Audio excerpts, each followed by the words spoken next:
ulivyosikika mwangwe wa watu wa kutaka kufanya marekebisho ya sheria, ni Dr. Samia Suluhu Hassan, Rais wa Jamhuri ya Muungano wa Tanzania, aliamua kutengeneza kamati maalum kwa ajili ya maridhiano ya nchi yetu. Na yeye mwenyewe kwa sauti yake akasema, hili taifa si mali ya mtu, ni taifa letu wote. Tusikilizane, tutafute suluhu ya matatizo tulionayo. Matatizo yaliyo kwenye sheria tuzirekebishe. Haikuishia hapo, sheria ikaletwa bungeni. Mheshimiwa Spika akiwa Dr. Tulia Ackson, tukafanya marekebisho ya sheria kuitikia mwangwi wa yale yaliyosemwa kwa watu. Hata leo Dr. Samia Suluhu Hassan milango yake iko wazi kwa mtu yoyote anayetaka kutoa maoni yake kwa ajili ya kuipeleka nchi yetu mbele. Nachotaka kuwaomba viongozi wa dini na baba askofu mpya na baba askofu mkuu, tuendelee kuiombea nchi yetu. Wakati wote tuhubiri umoja, mshikamano miongoni mwetu ili tujenge taifa lenye amani. Ndugu zangu, ni mahali ambako hakuna amani, hata mahubiri hayawezi kufanyika kwa sababu watu wanatafuta mahali pa kujificha. Leo tuko hapa wote wenye furaha. Umekaa hapa unaacha simu yako, wala humwangalia aliye kushoto na kulia kwako. Kwa sababu gani? Kwa sababu waasisi wetu na viongozi wetu wa dini wamehubiri amani wakati wote.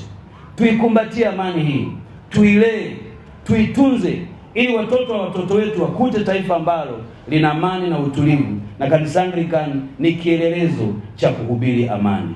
Baba Askofu, sikusudii kusema chochote juu ya yale uliyoyasema juu ya uchaguzi, lakini nataka nikuhakikishie kuwa maelekezo yako kuwa uchaguzi utafanyika, serikali imeyasikia.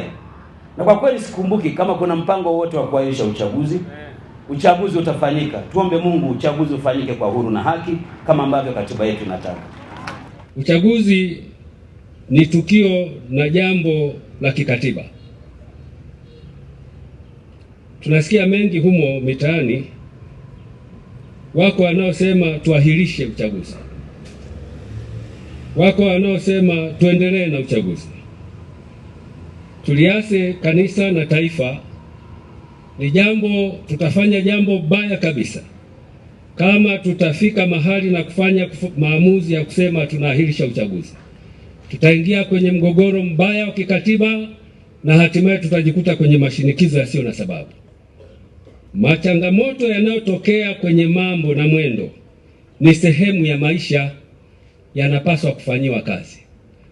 Kwa kuwa Mheshimiwa Spika uko hapa, Mheshimiwa Naibu Waziri Mkuu uko hapa, tuiombe sana jamii ya Tanzania kupitia ninyi na taifa zima, tusiahirishe uchaguzi.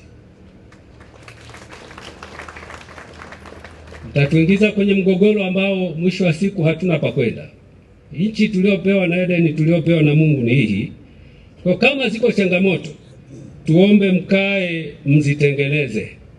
Uchaguzi ni sehemu ya mchakato wa maisha. Usitufanye tuone kana kwamba ndio mwisho wa maisha. Kuna maisha baada ya uchaguzi. Kwa hebu epusheni lugha za matusi, lugha za kejeli na kutupiana maneno magumu.